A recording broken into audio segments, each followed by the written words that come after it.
turning up in spite of the weather, but it's actually quite nice now, so let's hope it continues.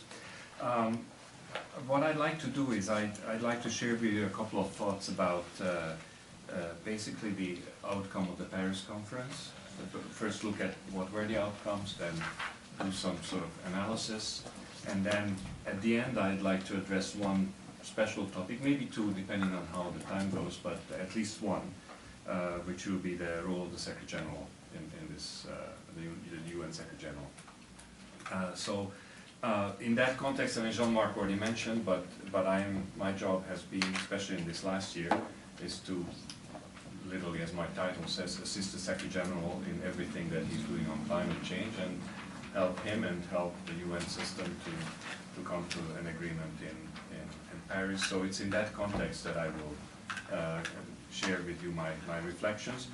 I'm using you as a guinea pigs, so I hope you don't mind. This is the first time I'm doing this since Paris, and there will be some of my more personal reflections. I hope when you ask questions, you'll ask some difficult questions.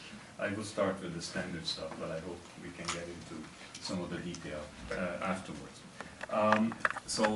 I have prepared a few thoughts. If there is something that is not clear, then just stop me. But then we'll have a question and answer session at the end, if that's okay with you. All right. So, but before looking at the outcome, I think it's good to look at Paris, you know, the overall context and what happened there. So, it started with the terrorist attacks just 2 weeks before the conference of the parties, and I can tell you that there were some serious questions whether France would be able to, or would be willing to host this conference given the terrorist attacks that took place. But it didn't last very long, those doubts, because the French government made it very clear right away that they are going to proceed and they will hold the conference. And shortly after that, a couple of days after that, we had the meeting of the G20 heads of state in Antalya, and they all were there and they all confirmed, even though President Hollande couldn't come because of the crisis in France, but the other heads of states who were there, they all confirmed that they are going to come. And I think it's this attack actually created some very positive things for the Paris conference. It kind of made other countries feel more strongly about France and want to show their solidarity. And in a sense, I think it helped also the climate agreement. Now, I wouldn't recommend that every time we have a big climate conference we should have a terrorist attack before, so please don't misunderstand me, but it was definitely something that helped in coalescing the countries, and it resulted in, at the end, 150 heads of states turning up in Paris just 2 weeks after that. Now, they were planning to come. So again, I'm not saying it happened because of the terrorist attack, but there was this sense that we have to go to Paris, we have to show our solidarity. And I start with that because the 130 heads of states, their presence at the beginning of that conference was a major triumph, and you could say that that by itself was almost one of the key outcomes of Paris. The fact that there were 150 heads of states who came on one day, and all of them made very strong political statement about what? It's about climate change is a problem, it's a serious problem, we need to urgently act, we need a strong agreement, and then speaking to the negotiators, get your act together and deliver us an agreement. So throughout, then they left, of course, but they created this very strong political momentum at the beginning that really helped. And I can tell you, the negotiators, even after their heads of states and government left, the negotiators had that pressure. It's like the guillotine above your head. You know, they felt that pressure all the way through, that they had to deliver an agreement. So, and I should mention, and particularly in this country where there is the US, that is where there is such a polemic about even the science of climate change, there's nobody questioning the science of climate change. Absolutely nobody. Not the Saudis, not the Russians, not the Swedes, nobody. So that there is total clarity on that. Yes, there are different ways, different ideas about how to address the issue of climate change, and that's normal in a society, but there is no question about the science and no question about the fundamentals. Then the conference took place at the Le Bourget airport, It's an airport that is not used commercially now, it's used for shows and things like that. But what it means is there was lots of space. So the French hosts could really build everything that a big conference like this needed. And it was good transport to the city, good transport to the airport, it was very nice. There was also lots of good food. And you know, this is not unimportant, because when there is good food, then people sit down around the good food and they negotiate. And they negotiate in a nice environment. There's nothing like negotiating over a good meal as opposed to having a really lousy meal and then having to still negotiate. So I think that was quite important. And you know, there were about 40,000 participants, registered participants. It's a huge event. 7,000 media representatives, 20,000 government representatives, some 14,000 NGO and intergovernmental organization representative observers. So just a very, very large crowd. And these people have to be taken care of, with transport, with food, with conference rooms, all that stuff. And it all came together. And then one more thing that happened before the conference, which was the second major outcome, is that by the time we started with the conference, most nations have come forward with their national plans. I will try not to use too many acronyms, but this one will have to come up all the time, the INDC, partly because it's such a horrible acronym, but it's Intended Nationally Determined Contributions, otherwise known as National Climate Plans. And by the time the conference ended, we had 188, but even at the beginning, there were so many of them that, and nobody ever thought that we would have such a high number. And the mere fact of them, of all the countries producing a national climate plan, that by itself was a major success of the Paris conference, even before the negotiations started. Now, you can say that those 188 INDCs don't reach the 2 degrees objective that we had at that time, only about 3, but it's a heck of a lot better than 5, which is the business as usual. So that means we're going in the right direction. That means there's a lot more to do. But anyway, so that we had the 188 national plans. And one more thing about Paris, which was particularly interesting before getting into the outcomes, is the so-called action focus of the conference.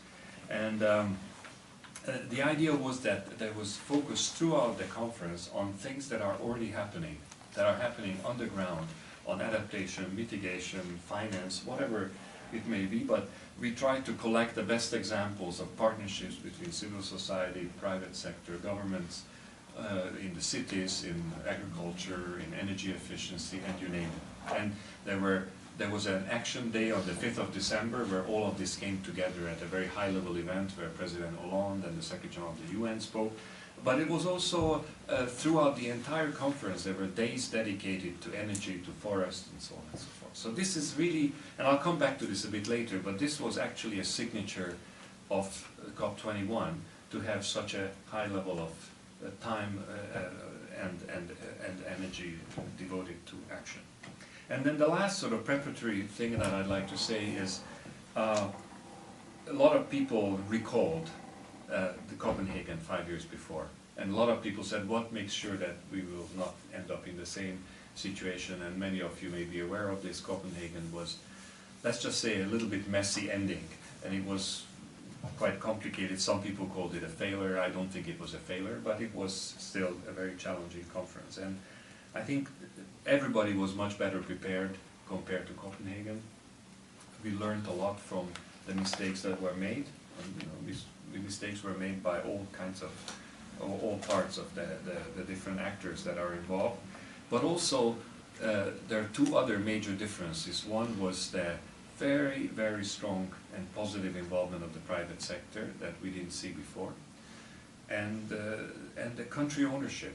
These national plans, the fact that every country produced a national plan even before the conference, that showed that there was an ownership in the process in a way that we have not seen that before.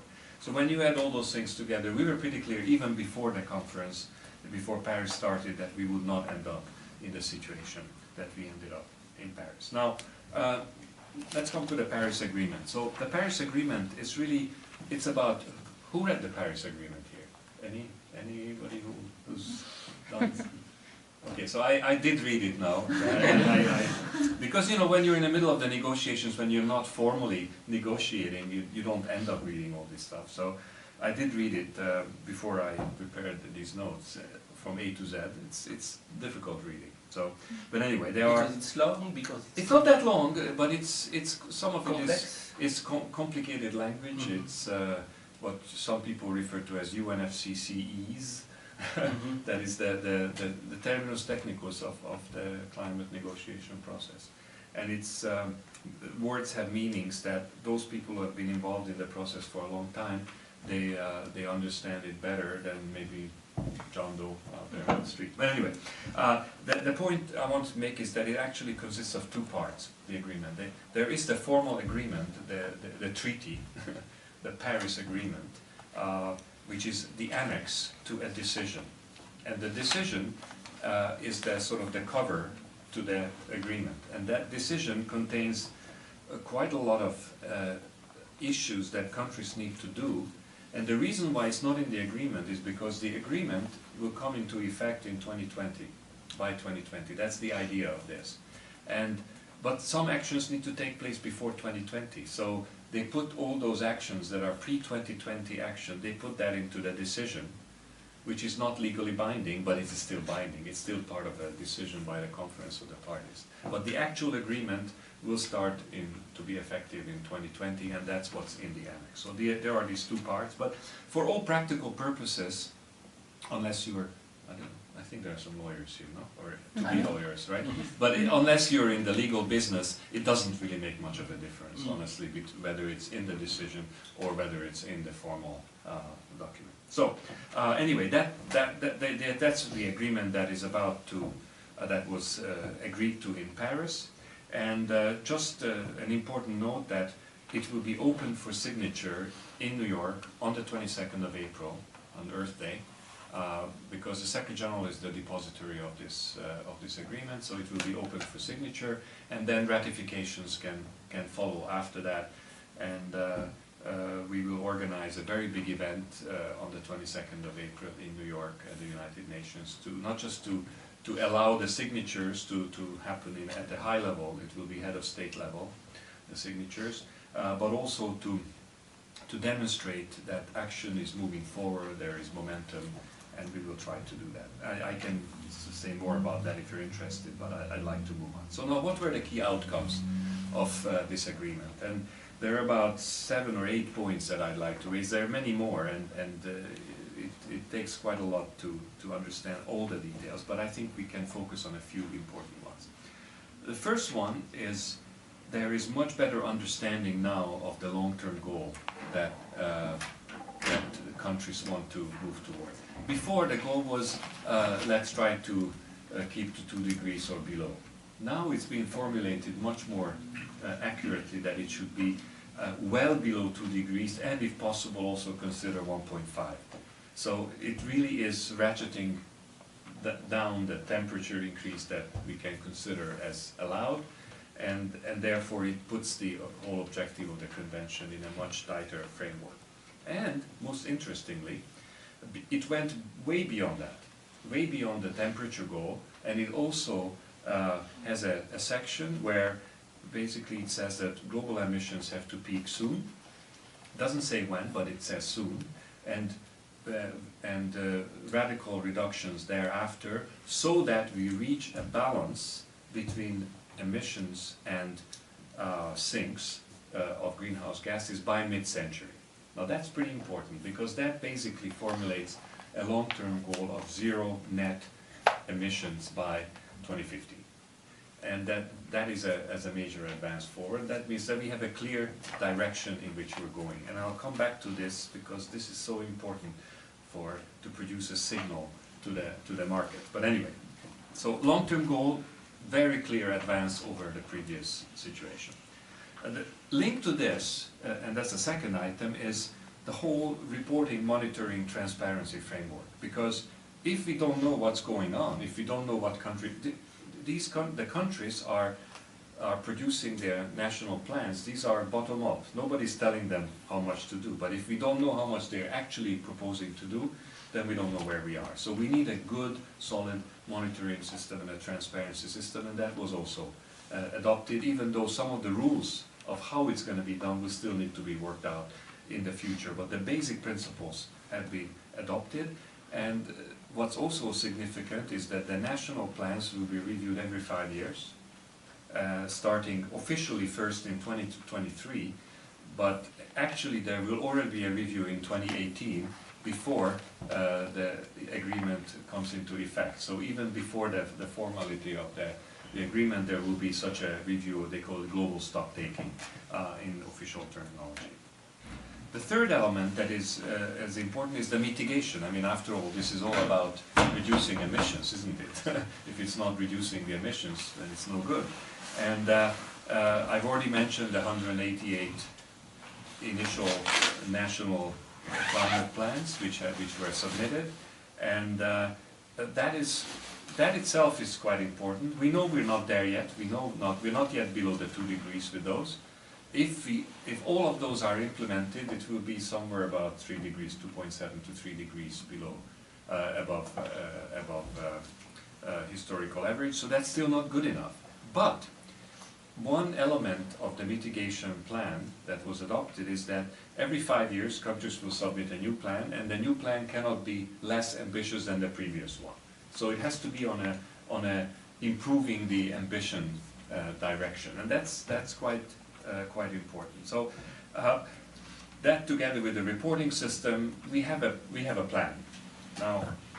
But it's not just about mitigation. I think we all know that even if we stop all greenhouse gas emissions today, the amount of the gases that are already up in the atmosphere, they will continue to warm the planet for decades to come.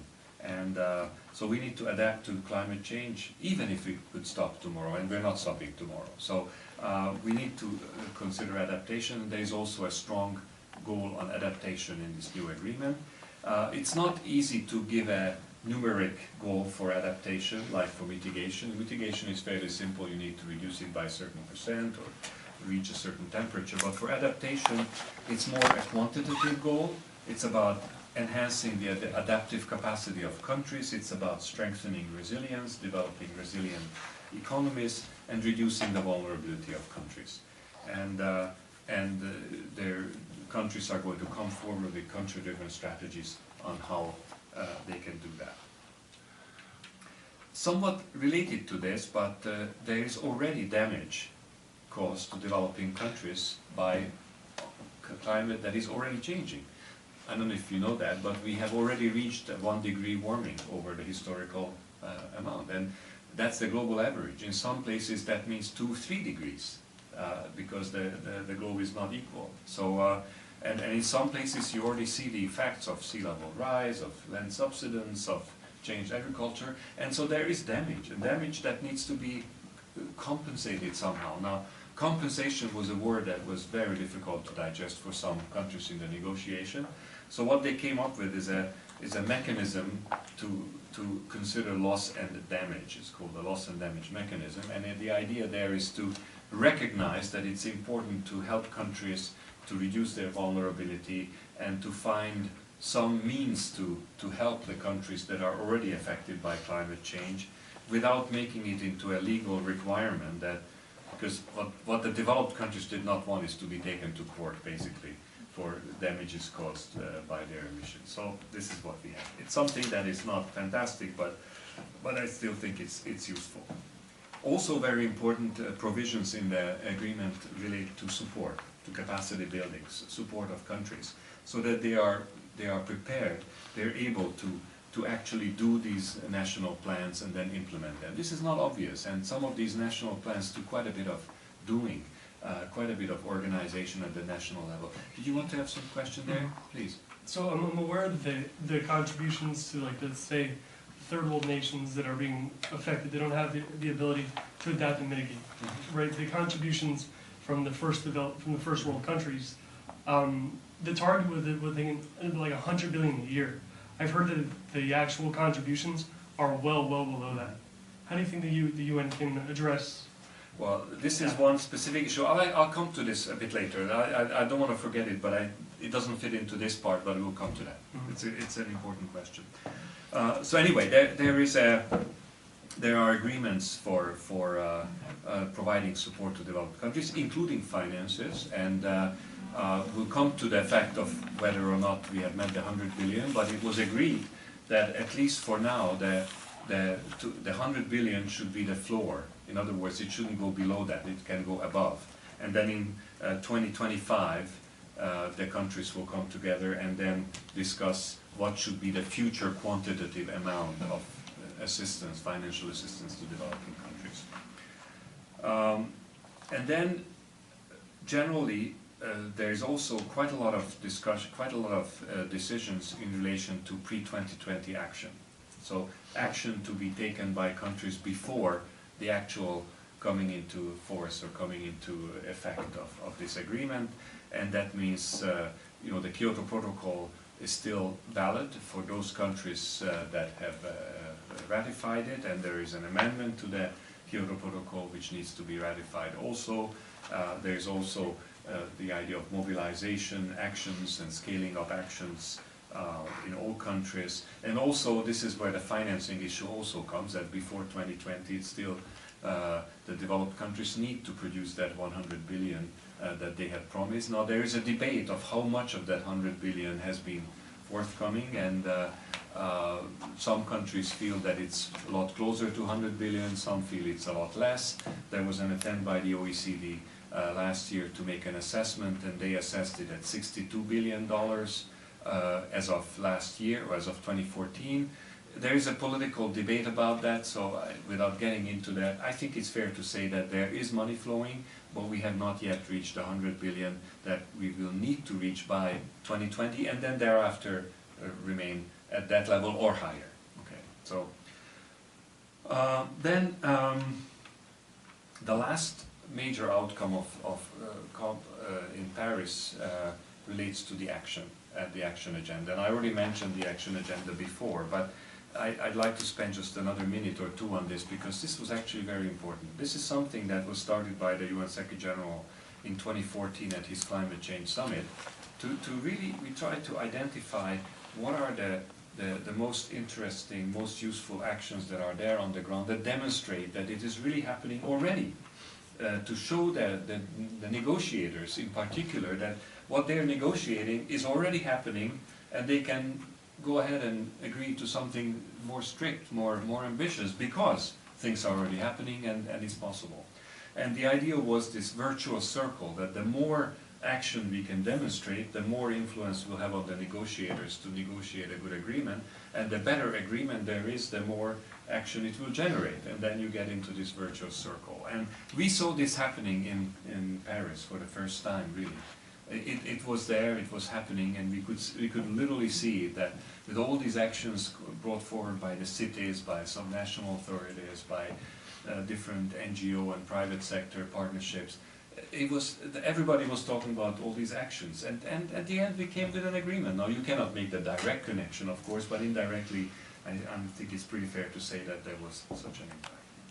Now, just a quick analysis of all these outcomes. I mean, we've looked through this, but I actually like to come back to a presentation I made in November in the International Science Congress in Budapest, and at that point I outlined the sort of which should have a comprehensive vision, and it should produce a clear signal to the market. And I think that the agreement is clearly that. It is for a long period of time, and it has a long-term goal, and it has a comprehensive vision on adaptation, mitigation, finance, and all that. I think we're pretty good on that one. The second one was that it should be flexible.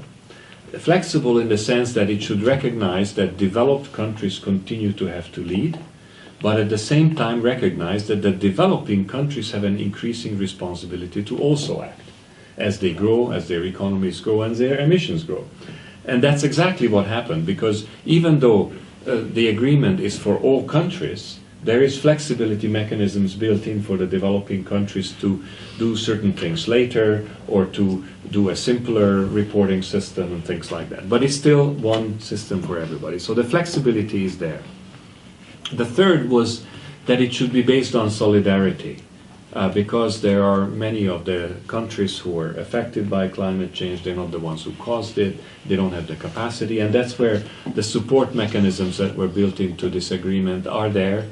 And I think we can also say, fair to say, that both on the support mechanisms, on the loss and damage mechanism, there was a strong movement forward. The fourth was that it should be credible. Credible in the sense that we know what's happening, we know what the mitigation commitments, the adaptation commitments are, the financial commitments, and there again we have a transparent reporting mechanism that was in principle agreed, and I think we can safely say that we've covered that one. And the last one was that ultimately it should bring us to less than 2 degrees, and that is clearly again the long-term objective. The less than 2 degree and the 1.5 degree, the way it's mentioned there. I think all of that. I think we can safely say that we've delivered what we thought we should deliver, and I can say that we actually delivered more, because in many of these we never thought that we would have the kind of quality at the end that what we got. So we can say we tick all the boxes and say we're done and we can go home and live happily ever after. Well, it's not like that, because the reality is that yes, we have the agreement, but we must make it work. And if we don't make it work, it will be just another piece of paper. So I think this is the big challenge for us, to maintain the momentum and show that we are actually delivering it. Now, I think on the signals to the market, I want to mention a few words, because obviously it's too early to say that there is a clear signal to the markets yet, because that will happen after a couple of years when we look back and say yes, there was a strong signal to the markets. But when I look at some of the reports that were written since Paris, I think we can say fairly clearly that the signal is there and it's quite strong. I give you 2 examples. One of them is in the Bloomberg empire there is a group that deals with new energies, and the director of that, Mr. Liebreich, wrote a paper on sort of predictions for 2016. He does predictions every year for the renewable energy market, and the last one, which I read just 10 days ago, is very clear in there of how the Paris signal is affecting already the investment patterns for renewable energy. So that's one concrete example. The second one, I don't know yet, but in 2 days I will, because we have a summit, an investor summit in the United Nations taking place tomorrow, and let's see what they are all talking about. We're going to challenge them to talk about the Paris signal and what they'll have to do with that, but I think it'd be very interesting to hear. But my sense is from the informal discussions that again, the people who are coming to this summit, they are listening and they're seeing this signal very strongly. So I think we're in fairly good shape. So overall, we have an ambitious, dynamic, universal, long-term agreement, which is what we wanted. It's an agreement where all countries need to take action, but recognizing that there are differences between countries. It solidifies international cooperation in a way we haven't had before. It gives us a pathway to well below 2 degrees and possibly even to 1.5 degrees. It shows that countries are really serious, at least so far. Let's hope they keep being serious, but they have demonstrated that seriousness. And it's an agreement that seems to be sending the signal that we wanted to be sent, to be confirmed in the near future.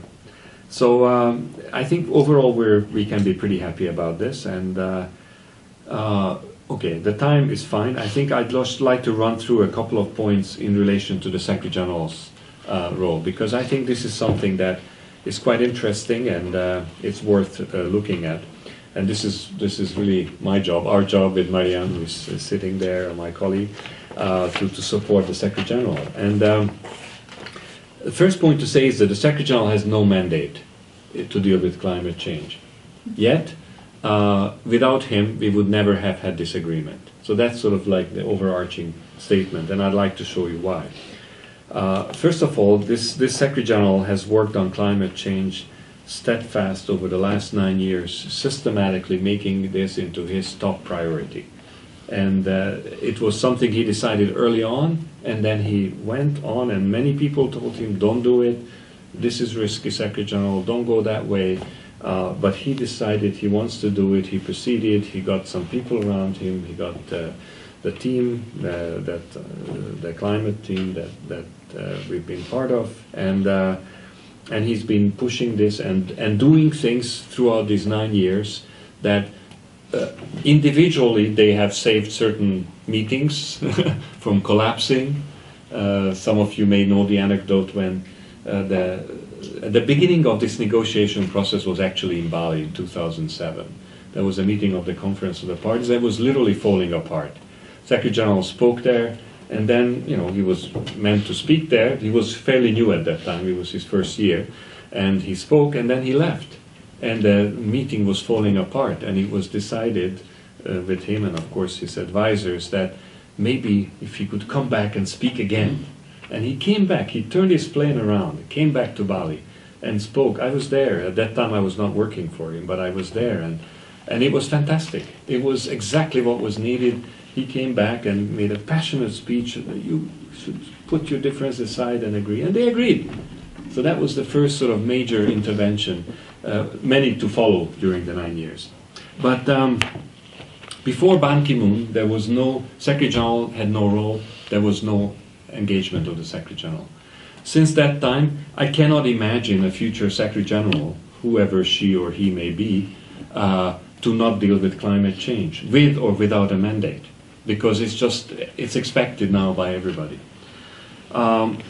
There are like 7 key areas where Secretary General involvement. I mentioned already the action agenda. He started this, and I think he maintained it, and he will continue to work on it.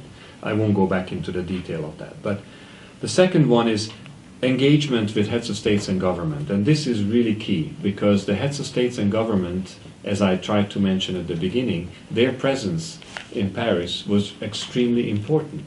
But it didn't happen by itself. It didn't just happen that they turned up. There was a strategy that was developed between the French hosts and the Secretary General on how to deal with heads of state and government. And there were different stages throughout the year of engaging heads of state in different ways, in smaller groups, in bigger groups, in G7 and G20 summits and summits at the United Nations. And all of that resulted in this strong political signal that the heads of states and government delivered on the first day. So this does not happen by itself. It actually has to be engineered and made to happen. But it did, and this is the leadership of the Secretary General. The third one is the Secretary General's continuous political engagement. The Secretary General is the Secretary General of 195 member states of the United Nations, and they all come to him, and his office is open to everybody. And by really being open to everybody, he has gained enormous amount of political capital with all the countries. And I can tell you that political capital was then spent in the last not all of it, but some of it was spent in the last 2 weeks in the middle of the hardcore negotiations, when you really had to pull certain countries in, because it was not obvious that there was going to be an agreement. And it was not just the Secretary General, but he had to engage, and he had to call on leaders. Can you please talk to your negotiator, because that's not right? Or can you please change your view on this? Can you please talk to this other person? And so on and so forth. So this is something that this Secretary General has continued to do in a very systematic way, and until the very last minute, bilateral meetings of the Secretary General in Paris, just one after the other, and pretty important ones. Then and the next item where the Secretary General has been very active is focusing on specific issues. You raised the issue of the 100 billion. This Secretary General has been systematically, in every speech, has been calling on the developing country leaders to deliver on their commitments of the 100 billion, but also proposing ideas on how to do it. So it's not just the big words, but also proposing and, for example, asking me to organize things to make that happen. So he focused on a number of these issues. The 100 billion was one of them. The other one was the Green Climate Fund, for which the initial capitalization of $10 billion had to be achieved. And single-handedly, this Secretary General, he called I don't know how many heads of state and government, and insisted and insisted and insisted until the 10 billion was delivered. Another anecdote where at the G20 summit he had a bilateral meeting with President Obama, and as they haven't yet come close enough to shake hands, But already when President Obama saw the Secretary General, he was already saying, Mr. Secretary General, I have you with $3 billion. It's okay. Because he knew that the Secretary General was going to ask. So, these are things where the Secretary General can focus on something, and from the position that he is in, or she, the next one, is able to do. There were a few other specific points where the Secretary General focused like that, but I think that's, I'll just leave it at that. Another area is not just to focus on an issue, but for the Secretary General to be a step ahead of everybody else. And in a conversation with him once, he told me that, it's hard to be the Secretary General, but you have to be ahead, but one step ahead. Not 2 or 3 steps, because then you leave countries behind. But you have to be that one step so that people can still come along. And he has done that on a number of specific issues this last year, that helped the community of nations to then come to agreement on certain issues, like the 1.5 degree. The Secretary General spoke about that at many different times in different ways. The 5-year review cycle and the 100 billion floor. These are issues which this Secretary General has put in a certain way to countries, and at one point it became, yeah, okay, we'll do that. And then finally, and this is where I'll leave it, and hopefully you'll have some questions, is that the climate change does not happen in a vacuum. Climate change happens in the economy, in the world of development, in the world of war and peace and all those things, and culture, and somebody has to connect climate change with everything else, and the Secretary General is par excellence the person who can do that, and has tried to do that with things like the new Sustainable Development Agenda that was adopted in September by member states, but also with other issues, migration, humanitarian issues. I've accompanied the Secretary General in a meeting with the President of the Red Cross, and the way they talked about integrating the humanitarian issues with the Sustainable Development Agenda was really fantastic and enlightening, and that's exactly the kind of thing that you would expect the Secretary General to do. So these are just a few examples of the way this Secretary General has engaged, and uniquely so, because before him Secretary Generals didn't do this, and I think with that he has changed the game, the rules of the game, and I think for the future it's going to end up looking different. Well, I'm going to stop here. I already spoke way too long, but I hope you have a few difficult questions, and I'll try to answer them. Thank you, Janos. Thank you. Questions? Well, why don't we begin with you, and can you rephrase or repeat your question so that Janos could be reminded what was the question about?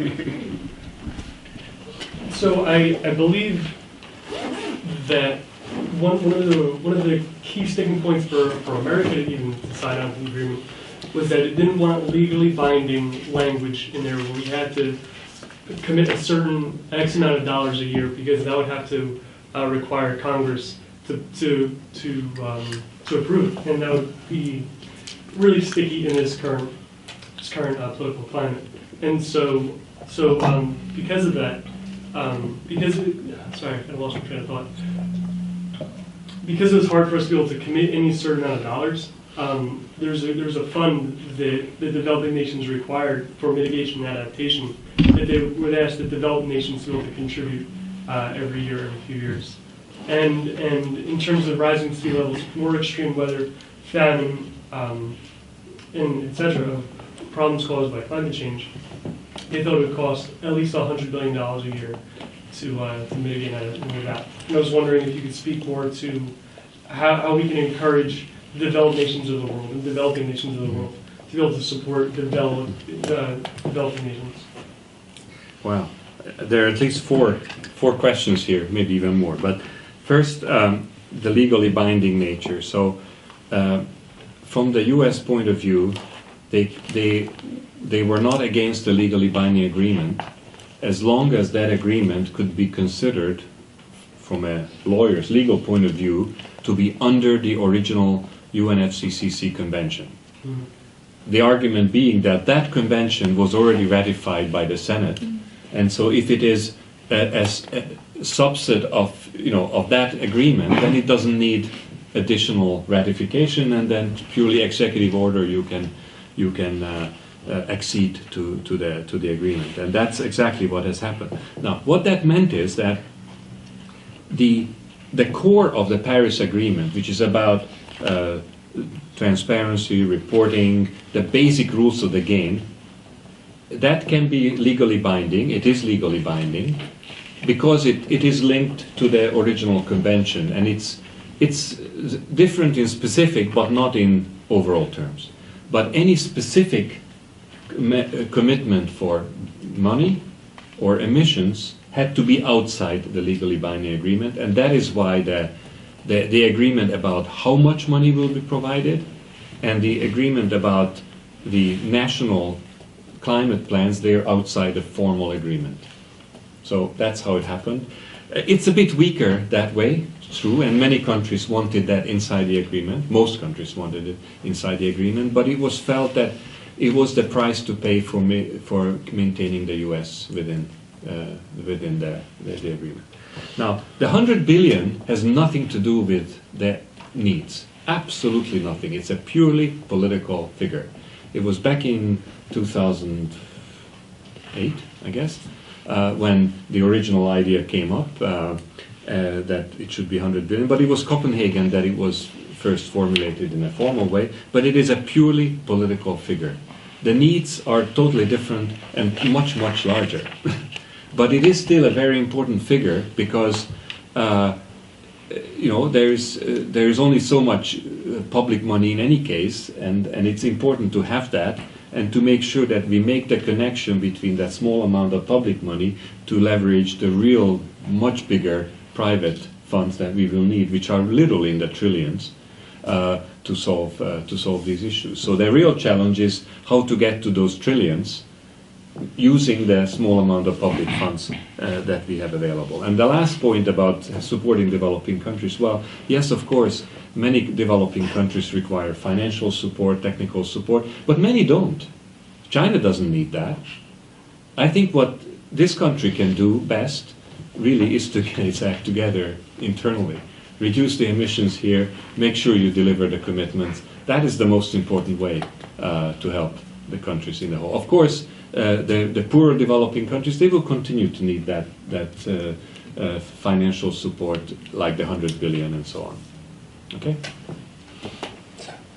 Yeah, you asked a couple of mine, but I have one more. As a law student, what role do you think lawyers will play in the implementation of this agreement, specifically in the U.S., I guess? Okay, so the implementation of the agreement, there are two parts to it. It's the market for law students, this business. But climate change. The most interesting part is actually doing the national climate plans, implementing them, delivering your renewable energy, your reduced emissions from the power plants. That's the hardcore. That is what's going to reduce the emissions. Then there's the other part for the lawyers, is to figure out the rules of the details of the rules of the game, of the monitoring systems. There's a lot of work ahead that will still have to be done, and a lot of that will be done by lawyers. So there is work after graduation, don't worry.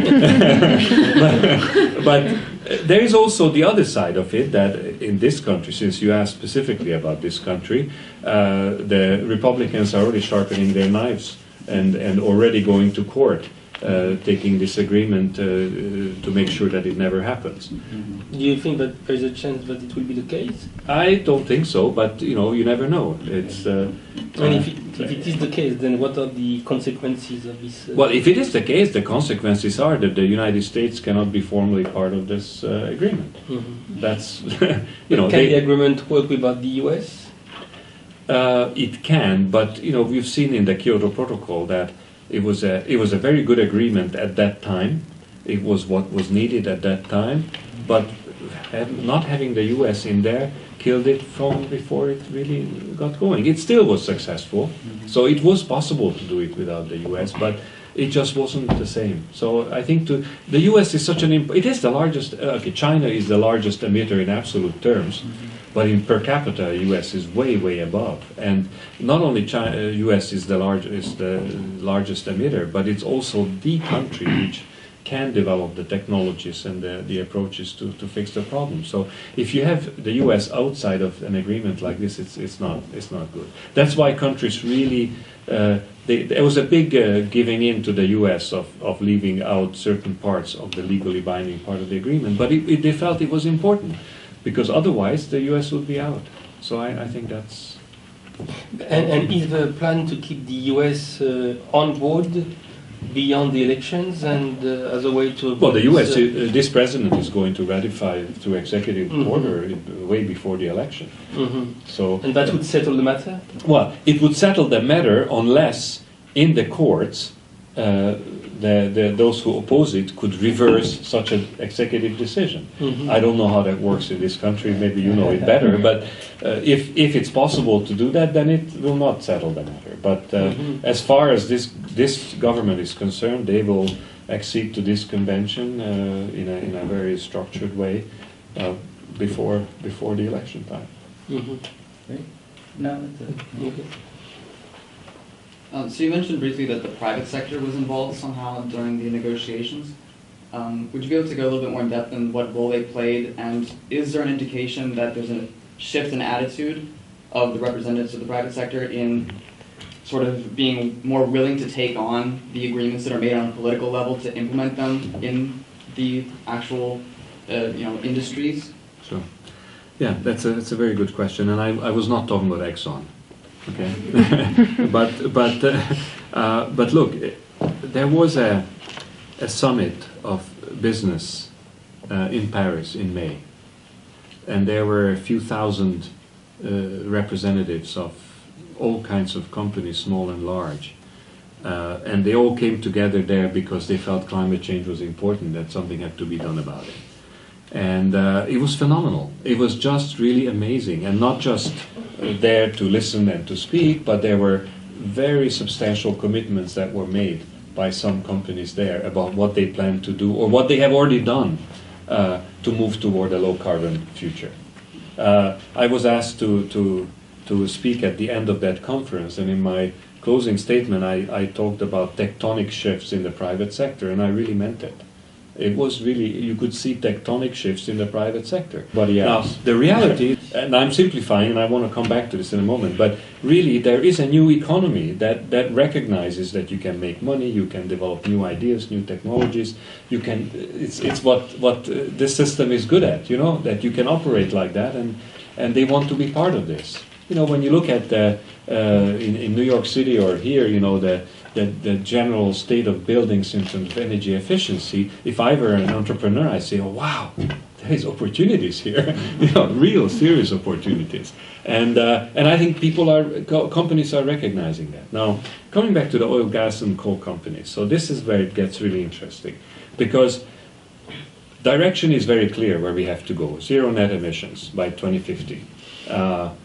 That is science which actually asks us to do that. It's not just any agreement. When you listen to what the scientists tells us, if you want to keep the temperature rise below 2 degrees, then basically we're running out of the carbon budget that we have in the atmosphere. So we either leave all the fossil fuel, or 80% roughly of the fossil fuels in the ground, we don't even touch them, or we use some of that, but then we have to find some technologies that will produce negative emissions, like carbon capture and storage, or there are other things we can do. But we have to get to zero net. Now, if I'm an oil and gas company, what do? Well, if I'm Exxon, then I put my hand in the sand and say, well, what is climate change? You know, that's a lot of companies are like that. But there are now oil and gas companies that are going beyond that. There's a group of oil and gas companies we worked with that actually recognize climate change as an issue, and they have started doing things about them. And that doesn't mean that they, one day to another, they say, okay, we stop investing in oil and gas. That cannot happen. It just, the economies are too dependent on this stuff. But they're recognizing this, and I think some of them are close to being able to put themselves on a zero net. What do they do? I mean, concretely, what Well, do they completely, do? they start with methane leakage. You know, fix that problem. That's a big greenhouse gas issue. The second is to work on energy efficiency, investment in renewable energy. There are quite a few oil and gas companies that are beginning to shift in a serious way toward renewable. I'm not trying to paint the picture too nicely, but at the same time, there is a group of such companies who have seen the writing on the wall, but they're struggling. It's difficult. It's difficult if you're an oil and gas company to say that I have to go to net zero in 50 years, right? But some know that it's going to have to happen, and we were very close with a group of oil and gas companies to actually stating that. Instead, they didn't actually state this, but what they did say is they will support the agreement that the countries would provide in Paris. Now, in Paris, we set a zero net by 2050, so it'd be very interesting to see now how they react to that. So, there are ways, but this is the evolution with the private sector that I think is taking place, and the dinosaurs who put their heads in the sand, they will soon what happened to dinosaurs, right? And what is the position of the oil producers countries in the Middle East, I mean Saudi Arabia and so on? What are their views on the matter? Well, the officially at that business summit that I participated, the Minister for Oil and Energy of Saudi Arabia said that we have to phase out of fossil fuels by the end of the century. Now, he said that. Okay, by the end of the century is beyond the immediate. He won't even be alive by that time because he was not exactly young, But who knows? Yeah. But still, to have the Saudi energy minister say that, I think that's quite significant. But more importantly, one of these oil and gas companies that I talked about happens to be the Saudi Aramco. The Saudi National Oil and Gas Company, and they are part of this process. And I went to visit them. I spoke to the CEO, and they know that climate change is happening. They also know that the oil and gas will continue to be used in the world for the next few decades. So they're finding ways. They're investing quite a bit on carbon capture and storage. They showed us a vehicle, a normal car that has a built-in carbon capture mechanism. These are technological fixes, but they're trying to address the issue. And then there's some also behind the camera there. Yeah, sorry. I just wanted to ask. So, what's the plan to wean, I guess, countries and big businesses in the countries off the current, energy resource they rely on now, especially when a lot of the companies make a lot of profit off of the energy resources they use now, because it's not, I wouldn't say I don't think any change is just, we're going to automatically change to this. So I guess, the question is, how do you plan to wean people off of that? Okay, so let's be very clear that the intergovernmental agreement does not tell countries how to do these things. Mm-hmm. So there is, because in every country it has to be done differently. But there are some things that are being discussed which really nations can learn from each other. And one of these is clearly relating to the price of carbon. Because at the end of the day, people, users, consumers, companies, they do react to price. It's not the only thing that matters, but it does help. And so there have been, I don't know, many PhD theses and other studies and things written on this, but the price of carbon is one of the key interventions that countries can put in place that will then help decisions to go away from certain fuels. So that's a very simple. Now, whether that price of carbon comes through a tax, in some countries, some regions, that's what's the preferred method. In others, it comes through the cap on the availability of permits, and then you use an emission trading system. All of those can work, but ultimately it's a price on carbon. That's what it is. But you can also legislate. If politically it's possible, you can just simply say that you can no longer have a power plant based on coal. In some places they do that. So there are different ways of doing it, and there is no one size fits all. Even in one country there is no one size fits all. So I think what international cooperation can do is show what are the examples that work in different places, how you can learn from each other, and that's what is being done in the formal convention process.